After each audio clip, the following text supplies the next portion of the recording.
the road to Indy. Of course, we had an open test session on Thursday, practice and qualifying all day yesterday, and started today off, of course, with qualifying for Indy Pro 2000 and Indy Lights as well. But now it's finally time to go wheel-to-wheel racing. We have 6 different events for you here on Saturday and Sunday, double headers for USF 2000, Indy Pro, and of course Indy Lights. Behind me right now, 25 drivers of the very first rung of the road to Indy. It's the Cooper Tires USF 2000 Championship. Let's take a time now to have a look at the grid as these drivers get set to go. Starting in the 25th position, an incident in qualifying puts him at the tail of the field. Michael Myers for the Michael Myers Racing Team in the number 42. He'll start in 25th. Row 12 will have Kent Vaccaro, the rookie in the number 16 for Miller Vinatieri Motorsports. He'll be on the outside, and on the inside from Illinois, it's Evan Stammer in the Ignite Autosport with Cape Motorsports, number 3. Moving now to row number 11 on the outside. In fact, it's an all-New Zealand row number 11 on the outside. Billy Fraser for Exclusive Autosport in the number 91. And on the inside, Peter Vodanovich in the number 9 for Jay Howard Driver Development. Row number 10, 19th and 20th on the outside. One of our rookies, a very interesting story. Young driver who runs 410 sprint cars as well as jumping here into the road to Indy. He's got 2010 USF 2000 champion Sage Karam coaching him here today. Trey Burke in the number 63 for Joe Dueling Autosport. He'll start in the 20th spot. Inside of that row out of New York, running for Force Indy in the number 99, the rookie Miles Rowe starting in 19th. Moving now to row number 9 on the outside. Eric Evans in the number 29 for Velocity Racing Development. He'll start on the outside of that row. On the inside from Avon, Indiana for Jay Howard Driver Development, it's Jackson Lee, the rookie, in the number 8. Row number 8. Let's continue to move forward for Legacy Autosport, 2-time SCCA National Championship winner at the runoffs here at Road America last year for Legacy Autosport, starting 16th, the number 19 of Simon Sykes. Inside of Sykes, the driver who won the Lucas Oil School of Racing Formula Car Series last year. He's got the scholarship colors on the number 1 for D-Force Racing. Eli Navarro will start 15th. Moving now to row number 7 on the outside. It'll be a turn 3 Autosport driver. That is Dylan Christie in the number 34. Christie starting 14th. Inside of that row, Thomas Nepvu out of Canada, Quebec, Canada for Cape Motorsports, the rookie in the number 2, starting 13th. Moving now to row number 6 on the outside. Christian Brooks, 3rd place in points for Exclusive Autosport. The Californian won both races at the Grand Prix of St. Petersburg. He'll be a deep start here for Brooks. He'll have to turn it up to try to work his way forward. The 44 starting in 12th. Inside of that row for Jay Howard Driver Development, Bajoy Garg in the number 6. Moving now to row number 5 into the top 10. Outside from England, it's Matt Round-Garrido in the number 92 for Exclusive Autosport. Inside of that row, the rookie, impressive for Pabst Racing in the 23, it's Jace Denmark. We'll go down to row number 4 on the outside, starting in the 8th position. Turn 3 Motorsports, Josh Green out of Mount Kisco, New York in the 33, second-year driver starting 8th. Inside of that row, another second-year driver out of Oregon, the number 24 for Pabst Racing, that is Josh Pearson. Going now to row number 3, the drivers that were able to get the season started with victories at Barber Motorsports Park. Prescott Campbell on the outside in the number 11 for D-Force Racing. And on the inside, Yuvan Sundaramurthy, the point leader out of Delafield, Wisconsin, University of Wisconsin driver in the number 22, starting 5th. Row number 2 will have Spike Kohlbecker, the rookie for Ignite Autosport with Cape Motorsports. Very impressive for Kohlbecker, the rookie, starting 4th. Inside of that row is Cape Motorsports teammate, the winner of the Freedom 75 a couple of weeks ago. It is Michael D'Orlando starting 4th. 25 drivers in the field, put 2 on the front row. Both drivers from D-Force Racing. They got a great car here this weekend, starting on the outside of the front row from Palo Alto, California. In the number 10, it's Nolan Siegel. But the driver getting the pole position, a 2:10.789 fast lap. The Brazilian Kiko Porto starting on the pole position. A victory already this year on the road course at the Indianapolis Motor Speedway. He'll be on the pole tomorrow as well. But Porto looking to get his 2nd race win of the year. Folks, time to fire things up right now as we get set to go. Time for the command to fire the engines, and we are close to the home of our engine suppliers, Elite Engines. They provide the engines and build the engines for both Indy Pro and USF 2000, the home base in West Bend, Wisconsin. Joining me down here on pit lane to give me the command, Logan Knapp. Road to Indy drivers, start your Elite Engines. And with that, engines come to life down here on pit lane. Logan Knapp giving the call to fire up the engines that he helped build here in Wisconsin. USF 2000, race 1 set to go. Thank you very much, Rob Howden. And Greg, let's take a look again just to kind of recap with qualifying sessions. obviously, Kiko turned in what a great performance there in qualifying, really late on the quick lap to set pole today. And backed it up. He did both poles, and as did everybody in the Road to Indy. Everybody got double poles, but it was a superb lap. But I think one of the impressive ones was Nolan Siegel in that number 10 entry. Just an incredible run for the D-Force Racing entry, as Rob mentioned, a sweep of the front row. But Nolan comes in here 9th in the points. His second was his best finish. He did that at the second round at Barber.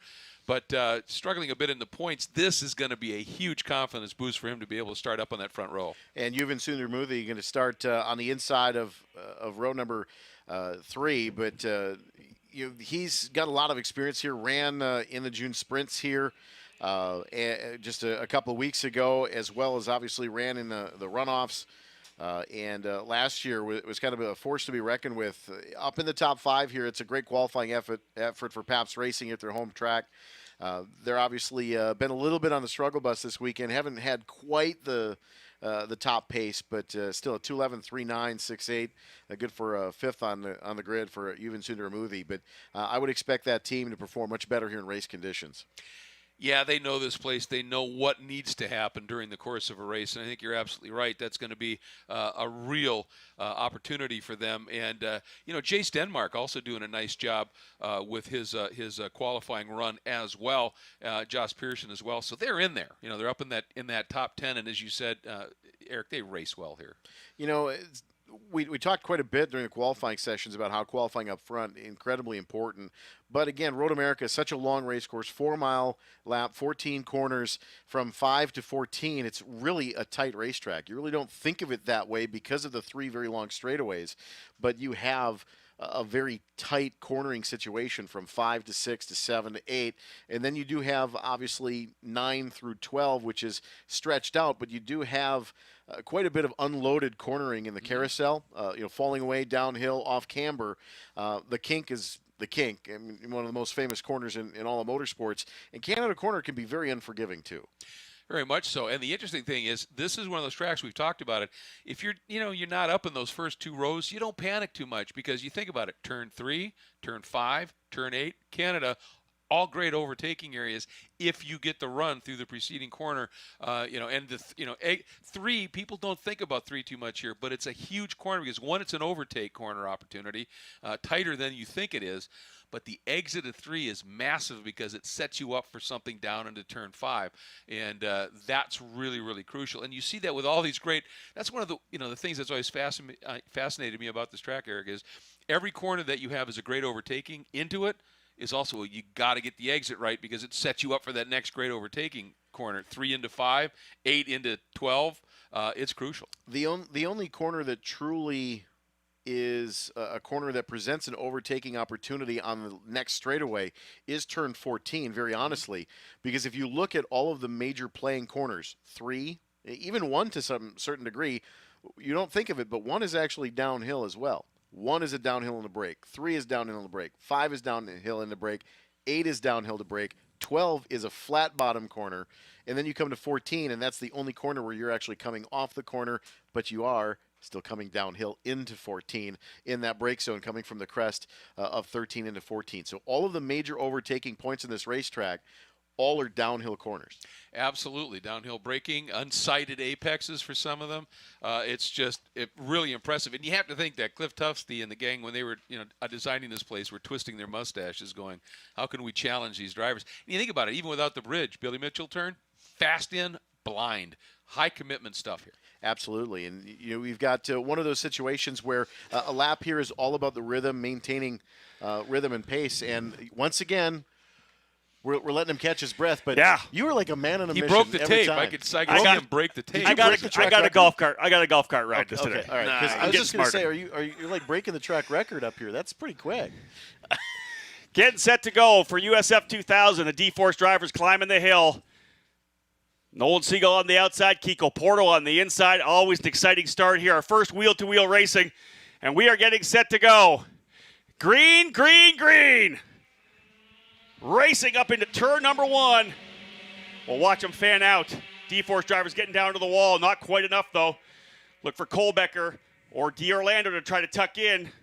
2, maybe 3 wide further back in the pack, trying to go 2 wide through turn number 1. Clean thus far. USF 2000 drivers settling in back down the hill to turn number 3. You can see the 2 drivers from Cape Motorsports now running 3rd and 4th as well. Josh Pearson fighting to work his way forward here early. 3 wide, middle of the pack in turn 3. Greg was talking about that passing opportunity, especially here on the opening lap. And a little bit of agricultural work, right, at Sargento coming through to the Marine sweep here. Shouldn't be a surprise, right? Oh, look at this. 3 abreast down into 5 for just a minute. And that looks like D'Orlando has picked up a spot, gone right around the outside of Nolan Siegel. A couple drivers getting shoveled to the outside of the racetrack here as well, the other side of the Rumbles. One of them was a 34, Dylan Christie. Look at this move to the inside. Comes, I believe, that is D'Orlando diving in there big time, and Spike Kohlbecker. So, yeah, Cape Motorsports has gone to 2nd and 3rd, so moves Siegel in that number 11 back to 4th. He was the first driver that got on the outside of the Rumbles. And Siegel didn't really have a very good entry into 6. We got 2 cars backwards off of 7. Looks like some minimal contact, both cars underway. That's about as lucky as you're going to get in turn 7. Yeah, I looked over at my live timing for a second. You talk about turn 7, I'm thinking it's going to be a huge wreck because that's what happens there. A high commitment corner, very quick, flat out here with the drivers in USF 2000, and it doesn't take much. That's kind of the corner where they're finally into that single file, right? They can still go double file up to 6. Once they get to 7, you really got to give it up. Some drivers will get aggressive to the inside, try to hold their spot, but if you're not there, you got to give it up, get in line, and go back to racing. How about 2, 3 wide in the cattle bottoms as well? We had a couple side-by-side in the kink. That's Talk a no-no. about commitment. Thank you. You don't think that? Yeah, they go over that in the engineering room? Do not go side-by-side in the kink. Well, Siegel just did not get a very good launch out of 3 as he was kind of tucked to the inside and trying to defend from D'Orlando, and that really cost him in the end into 5. You see There's that a chop, big Greg? chop at 14. Big chop across. I'm not sure which driver it was, but came right across the bow, I think, of Josh Pearson. Field streaming. We'll give you the top 10 when they come across the line to get things underway. Kiko Porto, indeed the leader. Michael D'Orlando running in the 2nd spot. I believe that's Spike Kohlbecker in 3rd. Indeed, Nolan Siegel 4th, Josh Green 5th, Yuvan Sundermurthy in 6th by Christian Brooks from 12th up into 7th. Great opening lap for Brooks. Simon Sykes up to the 8th position as well. Sykes started 16th. What a start for Simon Sykes. Bajoy Garg in 9th, and Prescott Campbell, who started in 6th. He fell back a couple of spots in the D-Force Racing Machine, but great start for Brooks. It was, and I mean, he's 3rd in the points, Yeah. tied for 3rd in the points, so Crucial. starting that far back, that was huge to make up that kind of ground first lap. Indeed, because you can go to work now, right? There's the front 2 guys pulled away, Porto and D'Orlando. Let's try to pick up Brooks. There he is right there in the red and white exclusive Autosport, number 44. So a really strong start for him, and now he'll go to work on trying to find a way by Sundermurthy and Josh Green. Yeah, it's actually Josh Green in front of him right now. Sundermurthy a little further forward. Great shot here at turn number 6, some side-by-side. Oh, it's Billy Fraser. Fraser with contact. Someone dove to the inside of Fraser in turn number 6, and up in the air he went. I got to think he's probably, He left his wing in the gravel that's there. That's it. Lost the front wing. Billy Fraser, some driver just dove to the inside. Not sure who it was. Who was behind Fraser? Potentially Eric Evans tried to make a move to the inside of 6 and didn't quite get it done. And that's a turn, Eric, you've got to get inside and have that position. Otherwise, the contact is going to be your fault. Yeah, absolutely. And it's one of those where you've got to be at least almost to the mirrors at that point. Agreed. Because of the commitment. It's a blind corner, so the car on the outside with that early turn and to try to make that 90-degree apex, your car's unloading, you're under braking, it's very light in the rear, and you've got to make sure that you're in that position to make sure you clear it. A little contact there in Canada. That's some aggressive racing as well. I want to say that might have been Josh Green and Yuvan Sundermurthy potentially going at it there, coming up out of Canada into turn number 12. They're up to 13 now. Getting rolling here with USF 2000, our first of 6 Road to Indy races here on the weekend. Of course, we'll follow this up with the Full course drivers yellow in USF 2000. Indeed, yeah, full course yellow. As you said, 12 lapper here for drivers in USF 2000. Full course yellow. We'll try to figure out exactly the reason for the incident right now. Would it be for that wing sitting in the runoff up at turn 6? I wouldn't think so. I wouldn't think I don't know what else may have happened here. Well, AMR's safety truck is in the gravel trap for sure. Safety making the attendance to the gravel trap. It is possible, though, with being such a large piece of debris, though, if somebody sails off into there, it could maybe get punted. So I guess that may be a safer choice there for the moment. The advantage here, though, is once the field is collected by the safety car, they'll be picked up in turn 5. If it is just for that wing up in that area, unless there's a car up there. I was going to say, right up by the tire barrier, I see. Yeah, there's a car up there that we didn't see before. Yeah, somebody's actually up against the tire barrier. All right, then. Well, that makes sense. Two drivers. That might have been Jace Denmark then. So is Jace Denmark potentially that made the move, I wonder, on inside of Fraser, unless that was another incident. All right, we're gonna get a little bit of a look at a replay here to find out what happened up there in turn number 6. So here's the shot from 7. Top of the screen. Yeah, there's Fraser. Wheel contact. Yeah, that's he got up in the air. Yeah. And indeed that's actually Fraser in the wall. That's Billy Fraser in the tires. The driver who came out, which I thought was Fraser, was Eric Evans. So that's the issue there, I believe. Yeah, so Evans was able to come back out, currently runs 18th. That's Billy Fraser. You can see as we've got a lot closer there. Fraser, the Kiwi, in the wall on the outside of row number 5. It wasn't an aggressively hard hit, but yeah, the contact there. And Fraser went up and over, obviously, Evans' wing. Yeah. We couldn't see that really from the vantage point we were looking at. I had thought that was actually Fraser that was coming out of the corner. All right, let's take a look at it again. If you watch very closely here, you're going to see him get a little bit of air there. Oh yeah, he got quite a bit of air. He's probably 3 or 4 the feet front, in the at air, least 4 or 5 feet in the air. Exactly right. You can see him out off the end of the pavement there and sliding off. I hear that affects your ability to turn. Exactly that. No front wing. The contact patch on the 2 front tires is not that big to start with, and when you eliminate that, it makes it a little bit more difficult. Yeah. So the front wing, which we thought was actually Fraser's, I think was Eric Evans's wing, right? I think you're right. And then of course Fraser into the wall. It's been a tough weekend for Billy Fraser. Shame to see that happen. A couple other drivers out here early as well. I don't know that we got a lap time for Matt Round-Garrido. So 2 of the exclusive Autosport drivers with issues here. Not sure what happened to Matt Round-Garrido. Started the 10th position, and he is out as well. So not sure there. And I'll tell you, with Brooks's rocket start and other action out there, points leader Sundar Ramorthy has dropped to 7th. Indeed. And think about Christian Brooks started back where he did. Then he gets a great opening lap. Then he gets the full course yellow. So everybody bunches back up again. So kind of playing into the hands of Christian Brooks here right now as drivers working their way back around here. Hopefully we get another. I don't know if we'll go green this time by. I was trying to look at the driver, the passenger in the pace car to see if they had that one finger up or not. Not as impressive as Christian Brooks, but still Josh Green, 8th to 5th. In the early going and getting around Sundar Ramorthy, so good start for Josh. Yeah, I feel the same way about Simon Sykes too, as it started back in the 16th spot. He's up in the 8th position, I believe, as well, right? Well, yes. Let's look at the family effort for Michael Myers as well. They started 25th because of their incident in practice where they didn't get a qualifying time, up to 17th. So he's making his way through the field as well. But the one person that's kind of going backwards is Prescott Campbell. I think one of the cars that got caught off maybe in that turn 7 incident kind of dropped back, maybe got off track, on that opening lap in turn 7 where they were 2 or 3 wide coming out of 6. Yeah, I want to say that might have been Campbell and Jace Denmark. Those drivers started up front and both them back. They might have been the drivers that looped around, as you had said, Eric. Good call there. Prescott Campbell in the D-Force number 11, a winner this year at Barber Motorsports Park. Jace Denmark, the rookie, out of Phoenix, Arizona, and the number 23 for Pabst. Both those drivers falling down the order. In fact, trying to see who has not picked up another lap yet. We got a couple drivers who are down laps.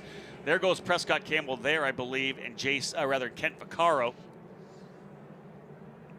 Yeah, they're getting their laps in now, 3rd lap in. Yeah, indeed, an issue for Matt Round-Garrido. Looks like he's got 2 laps in. I wonder what's going on with Matt as well. But otherwise, interesting start to the race with the contact that we saw. A little hectic. Let's put it that way. But aren't they usually here? Well, a lot of times, they're hectic, but a lot of times this series we go green to checker. We did both of the races on the oval, green to checker, which I was so impressed at Lucas Oil Raceway to be able to get that done in what is very tough conditions and a tough racetrack. Pretty easy to make a mistake there, but green to checker. And we do that quite often with the Road to Indy. This particular racetrack, though, I think, again, I've said this a couple times throughout the weekend, this track is raceable. This is a place you can make passes on. And I think people have been itching to be able to go forward. And a lot of guys had trouble in qualifying. Changes your mindset, right? Because you got to go forward quickly. Absolutely, but we talked about it as well, that this, as you said, a track where you could do it. You've got some great overtaking opportunities here. If you get the run, if you get a good tow, and you execute cleanly, you can get up to it. I mean, just ask Christian Brooks, right? Indeed, believe that. Christian Brooks will launch from P6 here. Drivers circulating still under the yellow flag. It'll be 8 laps to go when we come back around, I believe. Indeed, we'll get the 4th lap in the books. It's a 12-lap race for USF 2000. Indy Pro 2000 drivers have likely brought their cars down to the mock grid right now, as they're going to be up next. Indy Pro will have their event to follow. Then Indy Lights a little later on this afternoon. 3:05 start time for Indy Lights race number 1. 12:10 start time for Indy Pro. So we'll essentially go right from Victory Lane, Titus Victory Lane, right into the driver introductions. And of course the command to fire up the engines in Indy Pro 2000. So press the reset button on the first of 2 races for the Cooper Tires USF 2000 Championship, as Kiko Porto did a great job at the start, able to get the jump he needed. Nolan Siegel got caught out on the outside, didn't get a good run at a 3, as Eric had mentioned. Got caught out on the outside of the racetrack, and the rumbles was actually the far side, the right side of the rumbles, coming into turn number 5, and that lost a couple positions there. And I'll tell you, how much do you think Kiko Porto is going to be protecting to the inside with this long run up the hill and then flattening out, dropping down into 1, and the opportunity for a tow? It's going to be fascinating to see whether Michael D'Orlando, who we've seen put on some pretty aggressive moves, if he can figure a way to sweep the outside into 1. This is a precarious place to start on the pole position or start up front on a restart, because as you said, it's such a huge run down the straightaway after getting the green flag when you crest the hill, that it could be D'Orlando, like you said. He could be able to get the double draft coming in. Out of 14, and we're getting back at it here. Kiko Porto punches off. Green flag flying in the air. It'll be 8 laps to go when we come back across the line. 4 down, 8 to go, and here we go. The first run down here on the restart. Christian Brooks, remember, got that good jump up to 6. He's going to tuck in behind Josh Green. And away we go. All the drivers coming across start-finish. The drivers remaining after the incident. There it is, side by side through 1. D'Orlando on the outside of Kiko Porto, trying to hold it through 1. Now down to turn number 2, and still side by side, but to the inside goes Kiko Porto. He'll hold the spot. They'll get a good run out of turn number 3, and look right there as well. Spike Kohlbecker, the rookie, not quite close, but pretty strong there at P3 as well. I think that was a very savvy move by D'Orlando to say, I'm not going to run the outside here. I want to get in because I don't want to lose that momentum and have Kohlbecker coming up and steaming by me. Almost looks like Sooner Moothy, Brooks, and Green were 3 wide for a moment coming underneath Sargento. Yeah, that was wild coming down into turn number 5. You see them still fighting it out here up to turn number 6. Good shot here. Hold on. It's still Porto to the outside. Look at D'Orlando trying to run the cushion on the outside of turn number 6. Christian Brooks able to dive up in there as well. Brooks, I think, into P4. Indeed, Brooks up to 4th position already. Great run there for Christian. D'Orlando and Porto were side by side through 7, still there. Look at this. That's 4 corners now. They've been side by side. Still. D'Orlando on the inside of the carousel, though. That's going to be good for him. He may come out with the lead at the bottom of the carousel here. Michael D'Orlando still side by side out of the carousel. Kiko Porto, the Brazilian, not giving up at all. Do these guys realize the kink is next? Hold your breath, folks. Side by side through the kink. Unreal. Wow, these leaders. We all just flinched. Wow, all of us just blinked for a minute. Look at this. Yeah. They've been side by side since turn number 5. We have a driver off the racetrack further back in the pack. That might be Michael Myers. That's a great save. That was Myers. Through Canada quarter right now. We're just waiting to try to see where the leaders are again. This is crazy side-by-side racing, and it's Michael D'Orlando, the Cape Motorsports driver, coming off the victory in the Freedom 75 at Lucas Oil Raceway, guys. He has gone to P1, but that doesn't guarantee anything with another run up the straightaway. And you know what? For these supposedly crazed young guns that are working up through there, how about that over half a lap? Pure respect. 100%. Pure respect. So impressive. Both those drivers, second-year competitors here in the USF 2000 series, to be able to do that side by side through the kink. Like you said, we all kind of flinched a little bit as they went through the kink side by side. And here's Porto back around the outside, booking. Kiko Porto goes back to the lead. Great tow down the front straightaway. Got a little bit better run out of 14, and now has got about a car length or 2 separation for Porto. But what a great pass to the outside, doing it the long way around in turn 1. I love this racing right now. This is a tremendous track for these drivers. Everybody lining up behind Christian Brooks as well. That's 4th, 5th, 6th, and 7th. Brooks, Sykes, Sundaramurthy, and then Josh Green. Thomas Nepfu tried to get in there as well. Brooks down to the bottom of the racetrack. Here comes Sykes thinking about the inside. 2 wide through turn number 5. I love this camera angle here of them getting hard on the brakes, that downhill braking into turn number 5. And Parker Thompson and I talked about it during the pre-show, guys. He goes, at any other racetrack, let's say it's Indianapolis on the road course, you're braking around the 300 board. Here in 5, you're braking at the 200 board. You're pounding on that brake pedal, getting that big initial brake hit, and then rolling off to get through the corner. It's such a short braking zone, even though it's downhill. Well, and you've got to get it so right? If you wait too late, you overshoot, you slow up the hill. If you get a little bit too cautious, you're just slow through the corner. And it's a balancing act. It's so many of these braking zones here. You see how close they were there, Greg. If you're on too late on it, somebody's going to dive to the inside. Absolutely. And get by you. You've got to be There's no mercy to the here. very edge. That's it. Back down through the kettle bottoms again. I had mentioned an issue with Matt Round Garrido. I think Matt may be having transponder trouble, and they're just adding the points. They have him at the tail of the field, but I want to say I saw the exclusive Autosport car. Ooh! Who's that? That's the 10. That's Nolan Siegel, I think. Oh, man. That was a monster save. So I'll update myself again. So Nolan Siegel just went off there. The driver who went off in the opening lap on the outside was actually Prescott Campbell. That's why he fell back. Car is obviously exactly the same livery. We just got to pick the numbers up. The 10, 11, and 12, the D-Force drivers, and of course the number 1 for their teammate Eli Navarro. Cape Motorsport drivers looking really good out front right now. Michael D'Orlando got pretty aggressive there on that last lap to be able to get the pass. I think they may be running 1-2 right now. And somehow Nolan hung on to 4th as well with that save. I mean, I didn't see what started it, but when you're in the grass to the driver's right, the exit at 12, something's happened as you're heading into 13. So Porto has the lead. The 2 Cape drivers, 2nd and 3rd. That is Michael D'Orlando and Spike Kohlbecker. And Kohlbecker, the rookie, like I've said, this Road America race is where rookies can kind of get into the spotlight. And what a podium finish it would be if Kohlbecker's able to get the job done. Christian Brooks now running 5th. Nolan Siegel just ahead of him in 4th. Siegel went off, as we said. I think Siegel's gone back a couple of spots. I believe Christian Brooks and Simon Sykes able to get by. This is the best run we've seen out of Simon Sykes and Legacy Autosport. And I give him props. Again, last year, very successful here at the SCCA National Championship runoffs. And to be able to get that, take the success and the knowledge he got from that weekend and really kind of take that legacy car up into the top 10. Really good run for Simon. Well, we've talked repeatedly how much track time really benefits these drivers. Anytime that you can find a track and run on it consistently and have a lot of extra track time. Now, that was 9 days of track activity. Exactly, yeah. For drivers during the runoffs last year.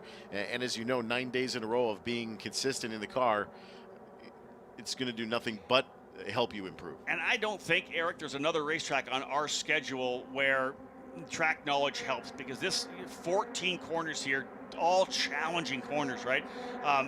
If you get 1 or 2 wrong, you're off by half a second, and that puts you in the middle of the pack, right? This is it, to be able to know how to get around this track and to get through the carousel and hustle through Canada and really get that, the whole 13-14 combination is so hard as well.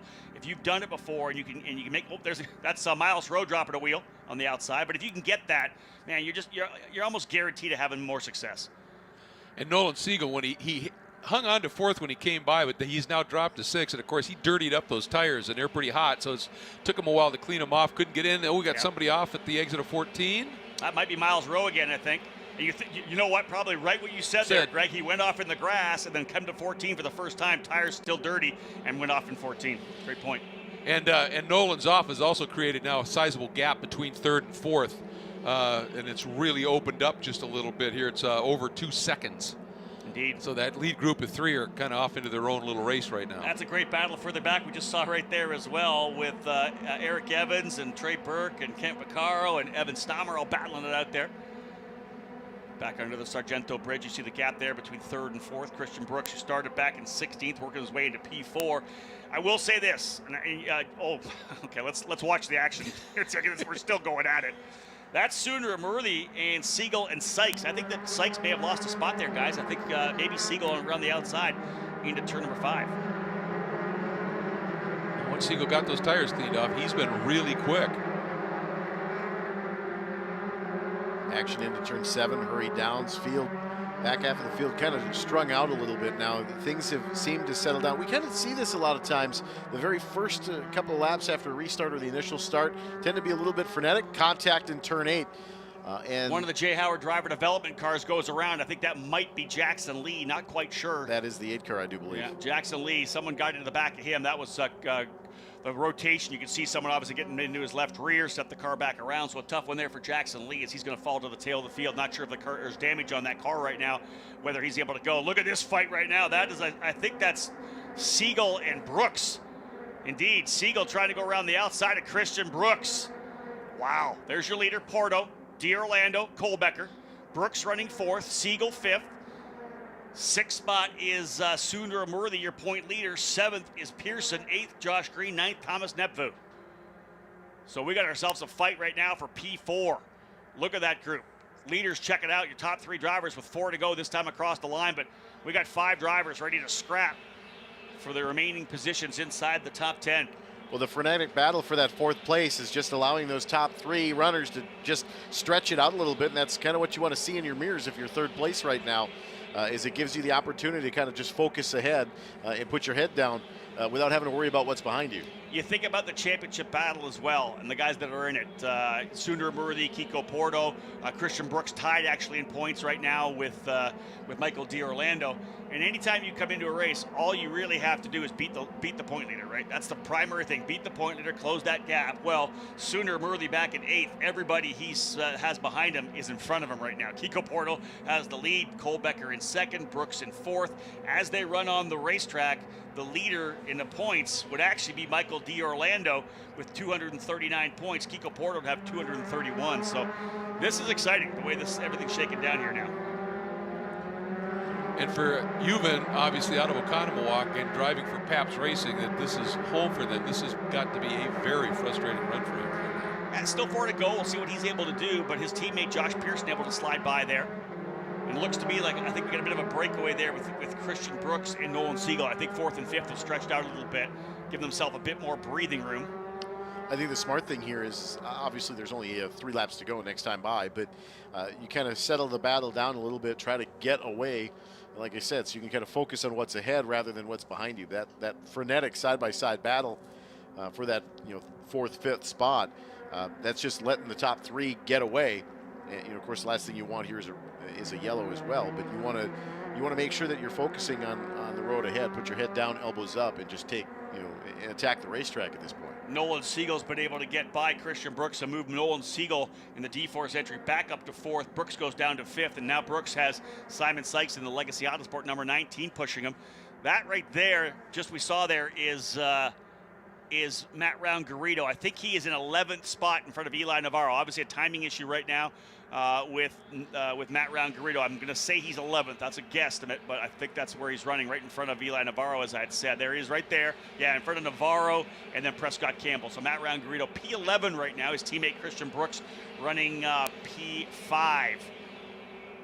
And again, the key is stay in front of the leader in the points. Juven Sundar Murthy, the 22, running in the 8th spot right now. But right as we watch here, Kiko Porto trying to get his 2nd win of the season. Everything going good for this Brazilian right now. A couple of pole positions. Man, you sweep the day here today, you go into tomorrow with so much confidence. Especially knowing that D-Force is just a super strong team right now. They were able to qualify 1, 2, 3 tomorrow, so he's going to be surrounded by his teammates coming to the line. So it's and he starts P1 again. Yeah, so I mean, P1. it's just all falling into place for him. Hope that wasn't the announcer's curse. Oh, big pop here down into 5. That's a good battle there right now between Josh Pearson and Simon Sykes. Pearson was able to get by Sykes to take over 5th.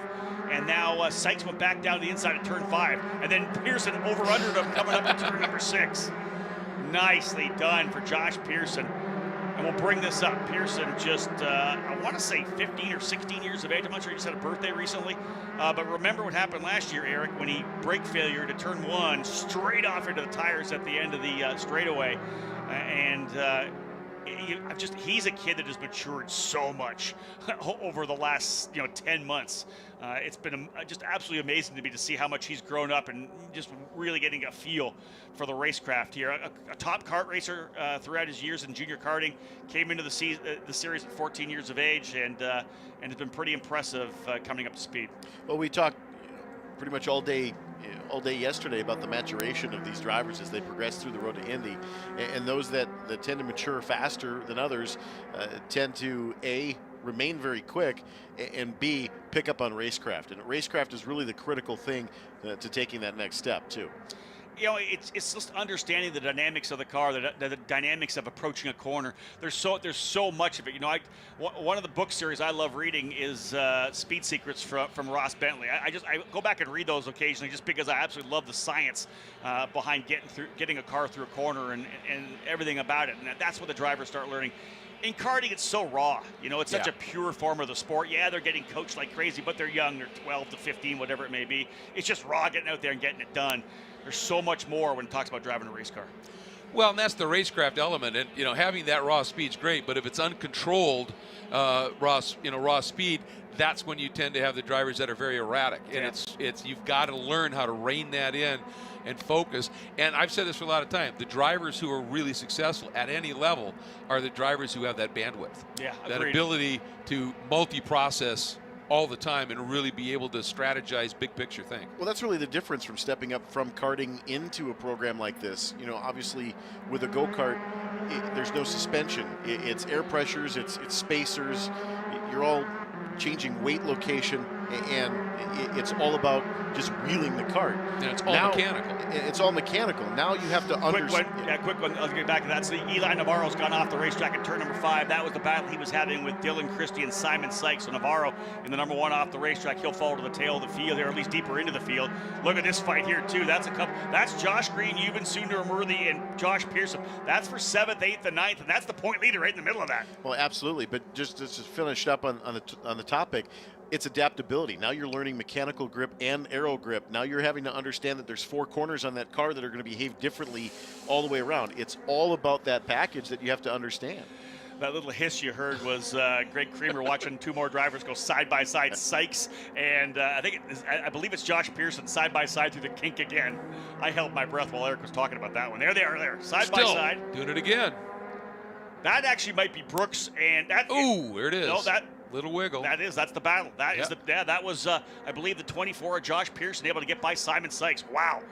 1 to go, folks. We will see the white flag this time by. That's a great scrap back there as well with Prescott Campbell and Dylan Christie, Bajoy Gard, and Matt Round-Garrido. But Kiko Porto holding what is almost a full second advantage over Michael D'Orlando. This racetrack, this event, it can be a turning point for any driver in the season. Midway through, you can get on a run here. Kiko Porto trying to get his second victory of the season. He'll take tighten up the points championship for certain. And they've got the white flag from Aaron Likens here at start-finish. And Euban Sundaramurthy has jumped up a spot, got into 7, got around Pearson. No, that's the battle right there, I think, isn't it? That's big, yeah. Wow, what a scrap. There's your leaders coming under the Sordento Bridge for the final time. There's Spike Kohlbecker, Nolan Siegel. Christian Brooks actually has some breathing room now to Simon Sykes, because that Sykes-Pearson battle allowed him to pull away a little bit. Great run here for the number 5 of Spike Kohlbecker in the Ignite Auto Sport with Cape Motorsports program. Karting program, the Margay Ignite program, entry-level karting, Briggs & Stratton, all made in the USA, Hoosier Tires. It's just a tremendous karting program, and they're pulling drivers out of karting into this Ignite Auto Sport race team, which I think is super exciting. But this is the final lap again. Battle there further back between Kent Vaccaro and Eric Evans. But Kiko Porto out front, trying to see if he can't finish it off. The Cape Motorsports drivers doing good in second and third. Would be the first career podium in Road Indy competition for Spike Kohlbecker, the driver out of St. Louis, Missouri. But this is all about Kiko Porto right now, the Brazilian for D-Force Racing. This would give him some momentum going into the second half of the season. Down through Kettle Bottoms, Eric, looking good. Yeah, absolutely. And we talked yesterday about success breeds success. And for Spike, this is a big turning moment, perhaps, for that team, is boosting a little bit of confidence. That's it. So here we go, folks. Wrapping things up here in the first of 2 USF 2000 races here this weekend at Road America through 13, now 14. D'Orlando closing as much as he can, but it's going to be too little, too late, as Porto up the hill, climbing, waiting for that checkered flag. And the first of 2 races here at Road America goes to Kiko Porto. Twin checkers to the Brazilian at start-finish. Porto with the victory. D'Orlando in second. Spike Kohlbecker on the podium in third. Look at the gaggle of cars coming out of 14. Look at this drag race. That, I think, is that Christian Brooks? No, that's the battle with Matt Round-Garrido. Trying to hold everybody off. He's going to be, I believe, 12th. Indeed. Yeah, he ends up in the 12th spot. I think Bajoy Garg in 13th. So here's your top 10. We'll give a look at that in a couple of seconds. Kiko Porto, though, that cool down lap is so much fun after you've won the race. It's even better here at Road America because it's probably 5 minutes long. A 4-mile drive around here. You can enjoy it a little bit more. That's a little more time to savor. Of course, he's getting the radio call from the team, congratulating Kiko Porto on the victory.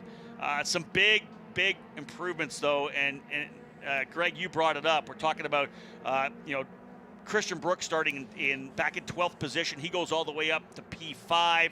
Simon Sykes back in 16th. He goes all the way up to 6th. Those are big improvements when you had rough qualifying. Absolutely they are, and that's going to be really, really good motivation for tomorrow. Letting them know that they're fast. Couple of notes here. Sandura Morthy and Josh Pearson set their fastest laps on that last lap, and Sandura Morthy closed it up to within a 10th on the back of Simon Sykes, so showing some speed late here, but it was because of those two great runs of Brooks and Sykes that Sandura Morthy lost ground, lost some points. That's it, yeah. Based on the points I'm seeing here on live timing, they're unofficial, of course. It says 239 points for Michael D'Orlando, 231 for Kiko Porto, 232 for actually Christian Brooks. That would move him into second, and 209 for Yuvan Sundaramoorthy. I'm not quite sure those are official. We'll get those updated. We'll have a look before the race tomorrow.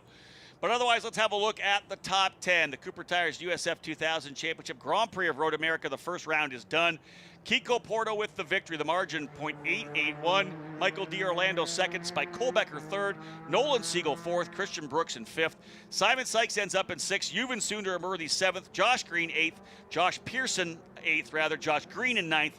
And Thomas Nepvu rounding out the top 10. Guys, I got to sprint over to victory lane. I'll let you wrap things up here, but tremendous run for Kiko Porto. Absolutely. Thanks, Rob. Greg, wow. And that's just race one. I know. We get to do this again tomorrow. I know. What a way to kick this off. And I mean, the first of 6 races for the Road to Indy, and you just have a gut feeling that they're all going to be this entertaining. That was superb. You know, qualifying was so nip and tuck as well, and we kind of saw that opening round or opening lap as well. But how about Porto and D'Orlando side by side from 3 through 5 through 6 through 7 through 8 through 9 through 10 and 11. Exactly. Unheard of. Brilliant. And brilliant driving, Yep. and grande respect at that point for both drivers towards each other. That's when you know that again that there's an utmost driver's respect. Yep. That there was no shade, there was no no fade over, no pressure, and it was just straight up heads up racing, and that's what we want to see. That's what Absolutely. we want to. That's what we love to see here at Road America. And this track, especially with this engine configuration from Elite Engines with these USF 2000 cars, just an awesome awesome program that USF 2000 has. Look at that, crawling out of the car. He's going to enjoy this moment indeed. What a celebration. And that side-by-side you were talking about, I mean, they gave each other just enough room for a Tatis race car and the exit or the inside curb. And the other guy said, I can work with that. But they stayed put, and realizing that's that bandwidth thing. They went, if I fade on him and we touch, it's going to be disaster at worst, or we're going to lose huge points at best. And so let's just see this through clean. And when the one finally had him, he went, all right, I'll let him go. And what a great race that was.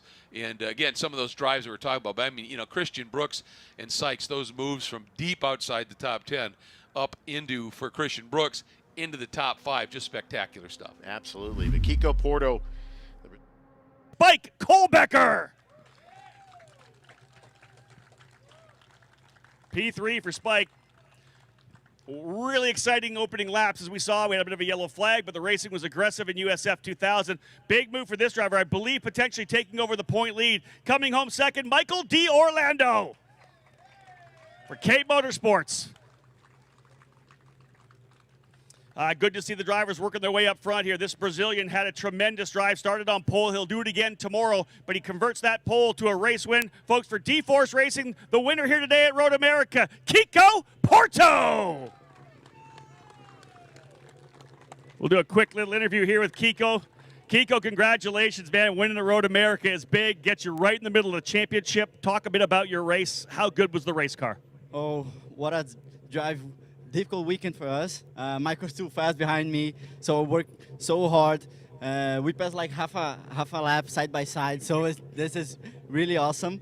I only want to say thank you for the Force team, thank you Ernesto, thank you my sponsorship, Banco da Coval, and thank you my dad. I love my family, and I can't describe this moment. Congratulations. Thank you. Well done, guys. Kiko Porto, like he said, they were side by side from 5 all the way through Canada Corner. It was amazing, side by side through the kink. We were up in the announcers booth holding our breath because we weren't sure they were going to be able to get through. Let's get those trophies in the air, guys. We got another race for USF 2000 tomorrow. And, of course, Indy Pro 2000 firing up, getting ready to go. We got Indy Lights this afternoon. The future stars of the NTT IndyCar Series on display here at Road America. The Road to Indy presented by Cooper Tires, the ladder system that develops drivers like Oliver Askew, Pato Award, Colton Hurd, Arenas VK. Just keep going with drivers who have come out of this Road to Indy are now stars in the NTT IndyCar Series. These are the drivers you're going to see in IndyCar in 3, 4, 5 years. Engines firing, as you can hear, for Indy Pro 2000. We'll get the Cooper Tire hats on. We've got some friends from the area here. Our Kids on Track program coming in to enjoy a day of racing here at Road America. Get a chance to meet our drivers and get a look at the cars up close and personal. So we cap off things here in Tatis Victory Lane. And again, looking forward to Indy Pro 2000. We'll fire those engines up at about 5 after 12.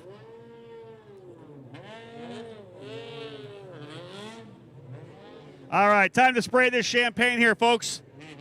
No? He's going to drink it? Kiko's like, I want to spray. Whatever you want to do. Go for it. Champagne spraying on the car, Kiko Porto. We're done here at USF 2000. Kiko Porto with the win. Michael D'Orlando second. Spike Kohlbecker, first time on the podium, P3. Welcome back, race fans, to Road to Indy TV Live. We're on the post show with Race 1 USF 2000 winner Kiko Porto. Kiko, fantastic race. You didn't lead from start to finish. D'Orlando did get by you, but take me through that. It was so comfortable, it looked like. Thank you, Parker. Really difficult race for me. You know, it's always very difficult start on pole here in Road America. Yeah. We have 3 long straights. So I did a good job on the first start, but then 3 laps. After 3 laps come the full course yellow. Yeah. And then all the grid comes together. On the restart, D'Orlando passed me. I passed like half a lap side by side with him, so super hard. And then I got his draft, passed his again. But then I opened a little bit of gap. Yep. But still very difficult because he's using my toe to catch me on the straight, and his pace is super fast, like 2/10 faster each lap.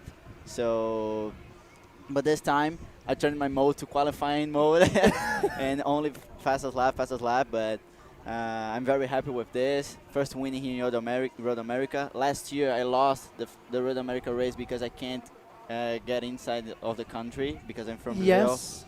So, but I'm very happy with this. I only say thank you for the D-Force team. We are fast all the weekend. The car feels perfect, and tomorrow we'll have one more race. And if I'm not mistaken, you've taken over the points lead. So how does that change your mentality going into tomorrow? You're starting on pole again. You've got 2 of those pole checks back at the D-Force truck. Take me through what you're going to do tomorrow. Oh, basically did the same thing of today. Obviously, we'll be different a little bit, different drivers. All the time is different. But I think I have a really good car, so this is the better thing for the weekend.